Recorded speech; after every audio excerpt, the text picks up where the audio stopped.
영국 언론 손흥민 원톱 저격 평가, 정면 반박 인터뷰 나온 이유, 해외 반응 비평. 잉글랜드 프로축구 프리미어리그, EPL, 토트넘 호스퍼 공격수 손흥민, 32, 뉴캐슬 유나이티드와의 리그 경기를 풀타임 소화하고도 공격 포인트를 기록하지 못했으나 팀 내 최고 평점을 받았다.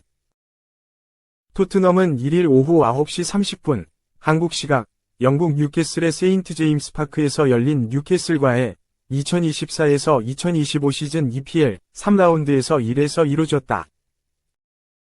이번 시즌 첫 리그 패배를 당한 토트넘은 1승 1무 1패, 승점 4를 기록하며 리그 10위에 자리했다.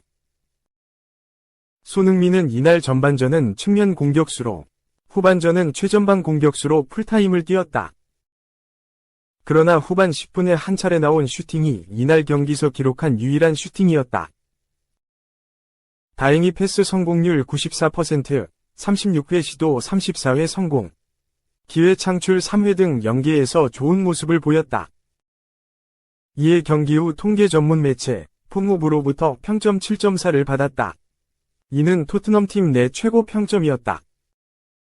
평점 7.3를 받은 미드필더 이브 비수마가 손흥민 다음이었다. 또 다른 통계 매체인 소파스코어도 손흥민에게 팀 내 최고 점수는 평점 7.4를 부여했다. 소파스코어에서 손흥민 다음으로 높은 점수를 받은 선수는 측면 수비수 페드로 포로, 미드필더 파페 사르, 이상 평점 7.3였다. 통계 전문 매체들의 호평과 달리 영국 언론은 부정적인 반응을 보였다. 영국 매체 풋볼 런던은 손흥민에게 팀 선수 중 가장 낮은 평점 5를 부여하면서 박스 주변에서 임팩트를 만드는데 어려움을 겪었다고 설명했다. 이브닝 스탠다드도 평점 5점만 주면서 몇 차례 위협적인 패스를 했지만 중앙 공격수로서는 어려워 보였다고 호평했다. 한편 이날 토트넘 일정을 마친 손흥민은 한국으로 향한다. 홍명보 감독이 이끄는 한국 남자축구 대표팀에 합류할 예정이다. 홍명보는 오는 5일 서울 월드컵 경기장에서 팔레스타인과의 2026 국제축구연맹 FIFA 북중미 월드컵 아시아 지역 3차 예선 1차전을 소화한다. 이후 10월 오만으로 장소를 옮겨 오만과 2차전을 치른다. 2. 손흥민, 선발 자격 없어, 주장한 영 언론. 토트넘, 유소년 팀인 줄. 손흥민을 비판했던 영국 매체가 토트넘 호스퍼를 신랄하게 비판했다. 토트넘 호스퍼는 1일 오후 9시 30분 이하 한국 시간 영국 뉴캐슬에 위치한 세인트 제임스 파크에서 열린 2024에서 25시즌 프리미어리그 3라운드에서 뉴캐슬 유나이티드에 1에서 2로 패배했다. 이로써 토트넘은 1승 1무 1패, 승점 4점로 10위에, 뉴캐슬은 2승 1무, 승점 7점로 5위에 위치하게 됐다. 전반전부터 몰아친 토트넘은 전반 중반 터진 하비 반스의 골로 끌려갔다. 계속해서 몰아쳤는데 골로 연결짓지 못했고 오히려 한순간의 스로 인해 일격을 맞았다. 후반전에 돌입했고 제임스 매디슨의 슈팅과 브레넌 존슨의 2차 슈팅으로 댄버니 자책골을 유도해냈다. 1에서 1 균형을 맞춘 토트넘은 더욱 고삐를 당겼다. 수비 라인을 높게 끌어올렸고 많은 슈팅을 퍼부으면서 뉴캐슬의 골문을 위협했다. 하지만 이번에도 스루 패스 한 방에 무너졌다. 제이콥 머피가 역습 상황에서 토트넘 수비 라인을 허물었고 1대1 상황에서 알렉산더 이삭에게 양보의 득점을 터뜨렸다. 토트넘은 남은 시간 만회하고자 했으나 실패해 1에서 2로 패배하고 말았다. 토트넘은 공격을 그렇게 몰아치고도 승리를 가져오지 못했다. 전반전 뉴캐슬 5회 보다 많은 슈팅 8회를 기록하고도 0에서 1로 뒤진 채 마쳤고 후반전도 마찬가지였다. 버니 자책골을 유도해냈으나 거기까지였다. 후반전 12회의 슈팅은 효율이 없었다. 단 4회만이 유효 슈팅으로 연결됐고 토트넘은 2번의 빅찬스 미스가 있었다. 선제골 장면 당시 비카리오 골키퍼의 아쉬운 펀칭 실수와 스루 패스 한 방에 무너진 수비진. 2번의 장면으로 인해 토트넘은 2골을 내줬다.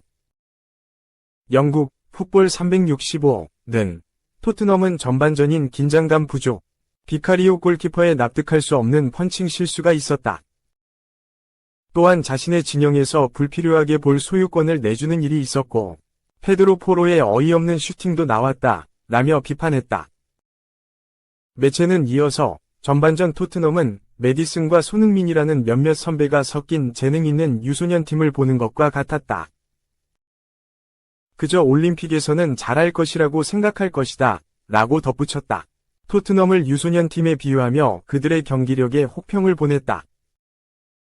해당 매체는 최근 손흥민을 강하게 비판했던 매체다. 프리미어리그 개막전 레스터 시티전에서 부진한 손흥민을 두고 우리를 가장 놀라게 한 선수는 손흥민이다. 그의 선수 생활은 이제 더 이상 상승 궤도에 있지 않다. 토트넘에서 엄청난 활약을 펼쳤지만 이제는 과거형으로 표현해야 한다. 손흥민은 토트넘의 다면적 공격에 적합한 선택지이지만 이제는 많은 선택지 중 하나일 뿐으로 보아야 한다. 더 이상 모든 상황에서 모든 상대에 맞서 선발 자리를 차지할 자격이 없다, 라고 비판한 바 있다. 3. 손흥민과 불꽃 튀었던 경쟁, 살라. 결국 떠나나, 구단에서 아무런 이야기도 듣지 못했다. 내 마지막 메뉴 원정. 영국, 스카이 스포츠, BBC 등 다수 유력지는 2일 이하 한국 시간, 모하메드 살라는 이번 시즌이 리버풀에서 보내는 마지막 시즌이라고 밝혔다, 라고 대서특필했다. 리버풀은 2일 자정 영국 맨체스터의 올드 트래포드에서 열린 2024에서 2025 시즌 프리미어리그 3라운드 맨체스터 유나이티드와 맞대결에서 3에서 0으로 완승했다. 전반 35분과 42분 루이스 디아스가 연달아 득점에 성공하며 빠르게 2에서 0 스코어를 만들었고 후반 11분 모하메드 살라가 골망을 흔들면서 완승을 거뒀다. 시즌 초반 최대 라이벌을 원정에서 격파한 리버풀이지만 팬들은 크게 웃을 수 없었다. 경기 종료 후 나온 살라의 인터뷰 내용 때문이다. 스카이 스포츠에 따르면 살라는 난 여름 휴가를 즐겁게 보냈고 긍정적인 마인드를 유지하기 위해 많은 시간을 보냈다. 다들 알듯이 이번 시즌이 리버풀에서 보내는 마지막 시즌이기 때문이다, 라고 말했다. 살라는 지난 2010년 프로 무대에 데뷔한 뒤 2014년 첼시에 입단했다. 하지만 당시 주전 경쟁에 실패하며 ACF 피오렌티나와 AS 로마의 임대를 떠나 이탈리아 무대를 경험했고 2016년 첼시를 떠나 로마로 완전 이적했다. 살라의 잠재력은 로마에서 터졌다. 살라는 2시즌 동안 34골 20도움을 기록하며 팀의 에이스로 자리매김했다. 이후 위르겐 클롭 리버풀 감독은 리버풀의 리필딩 주축 멤버로 살라를 점찍었고 2017년 붉은 유니폼을 입으며 잉글랜드 무대로 복귀했다. 살라는 리버풀 합류 후 최고의 선수로 떠올랐다. 공식전 352경기에 출전해 214골을 기록했고 트랜스퍼마크트 기준 92개의 도움도 곁들였다.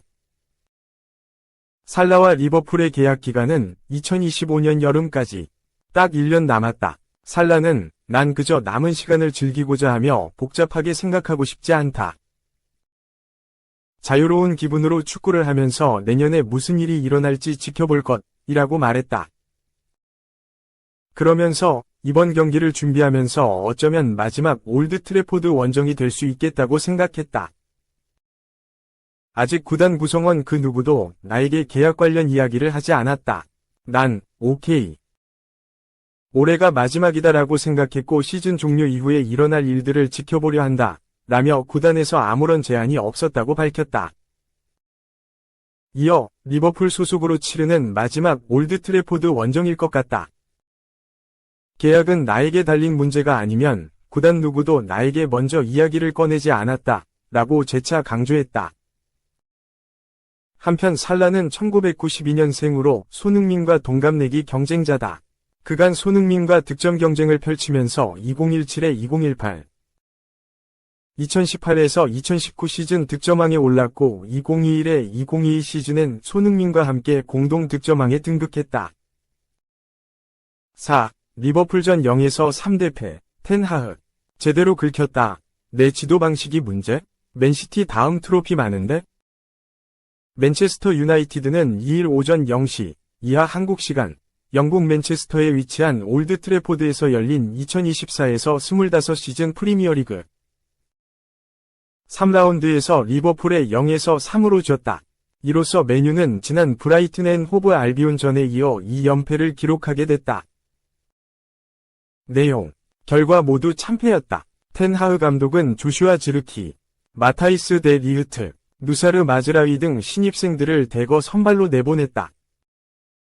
브루노 페르난데스 제로톱이 아닌 원톱 지르크지가 위치해 더 유려한 공격이 예상됐는데 중원에서 계속 실수를 보이면서 흐름이 리버풀 쪽으로 넘어갔다. 리버풀 공격에 계속 흔들렸고 결국 전반 35분 모하메드 살라가 내준 걸 루이스 디아스가 마무리를 하면서 끌려가기 시작했다. 전반 42분에 도살라 패스, 디아스 골이 나왔다. 카세미로를 비롯한 중원 라인 부진이 심각했다. 맨유는 후반 시작과 함께 카세미로를 불러들이고 토비 코일러를 넣었다. 그럼에도 맨유의 후방 불안은 이어졌고 후반 11분 살라에게 실점해 0에서 3이 됐다. 맨유는 해리 맥과이어, 아마드 디알로를 투입하는 변화를 줬으나 경기력에 큰 영향을 주지 않았다. 리버풀은 안정적으로 운영을 했고 경기는 리버풀의 3에서 0 대승으로 끝이 났다. 올드 트래포드에서 라이벌 리버풀의 0에서 3대패를 당하는 수모를 겪은 맨유 팬들은 비판을 보냈다. 텐 하흐 감독은 지난 시즌 리그에서 매우 부진했지만 잉글랜드 FA컵 우승이라는 결과물을 내유임을 할 수 있었고 맨유 지휘봉을 지금도 받고 있지만 자신을 향한 부정적 여론을 좀처럼 바꾸지 못하는 중이다. 경기 후 인터뷰에서 텐 하흐 감독은 긍정적인 말을 하기 어렵다. 리버풀전 대패는 맨유 팬들을 아프게 했다. 이제 세 번째 경기다. 새로운 팀을 만들어가는 중이며 개선이 필요하다. 시즌이 끝나는 시점에 또 트로피를 들어올릴 수 있는 기회가 찾아올 것이다. 고 말했다. 한 기자가 당신의 코칭 방식에 책임이 있는 것이 아닌가? 라고 묻자 텐 하흐 감독은 정말 그렇게 생각을 하나? 난 아니다. 만약 그렇다면 맨유는 트로피를 따지도 못했을 거고 강팀을 이기지 못했을 것이다. 그렇게 생각하는 게 아쉽다. 지난 2년 동안 맨유는 맨체스터 시티 다음으로 트로피를 많이 얻었다. 정말 아쉬운 생각이다. 고 답했다. 텐 하흐 감독은 첫 시즌 잉글랜드 풋볼 리그컵, EFL컵, 두 번째 시즌은 FA컵을 획득했다. 2022에서 23시즌 트래블, 2023에서 24시즌 프리미어리그 우승을 한 맨시티 다음으로 트로피가 많은 게 사실이나 많은 맨유 팬들은 텐 하흐 감독의 본인 변호에 큰 동의를 하지 않을 것이다.